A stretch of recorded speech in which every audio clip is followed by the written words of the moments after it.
Thank you. If I may briefly ask a question on the clawback issue, can I assume that in your relative provinces, just as you have organized around this bill at the federal level, that you are organizing provincially to talk to your provincial counterparts in government around the issue of clawbacks? Absolutely. So CCD, we're an organization of 14 different groups from organizations from across the country. So, for example, I can speak. Glen and I are both in BC. I'm on the board of Disability Alliance BC, which is one of those member groups. All our member groups are talking to provincial governments. I also know that across the disability spectrum, you have groups like Inclusion Canada, that's a federation of organizations that's talking. I'm the chair of the board of Disability Without Poverty. We have provincial strategies that are underway. So we are all of us leading these conversations with provincial governments at the moment.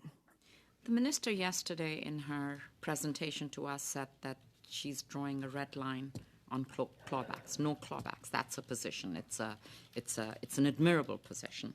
Do you believe that the benefit should be rolled out after all clawback agreements are signed, or should money start flowing province by province as soon as a clawback agreement is signed?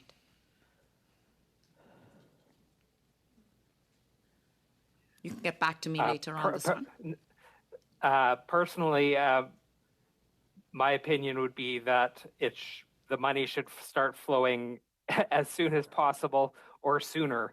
One of the recommendations that we made in our initial brief to the House on this was that actually there should be some kind of interim emergency funding put in place while the benefit is being developed, because even if we achieve our goal of implementing the benefit by the end of 2023, that still leaves 9 months in the interim in which this problem is continuing and growing. So the faster we can get money into pockets, the better. And I'm sure Michelle would agree with that.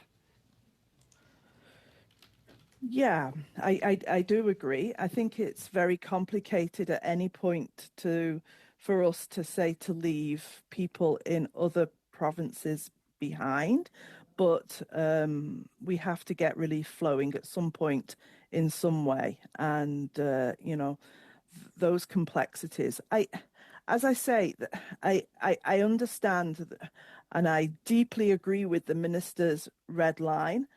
However, I think that method of monitoring those clawbacks is going to be something that we will need to talk about in how that happens, in how that organizations that are best placed to understand what disabled people are actually facing, and like the type of example that I just gave, those are the ways that we're going to have to make sure that we see it being monitored. Thank you very much.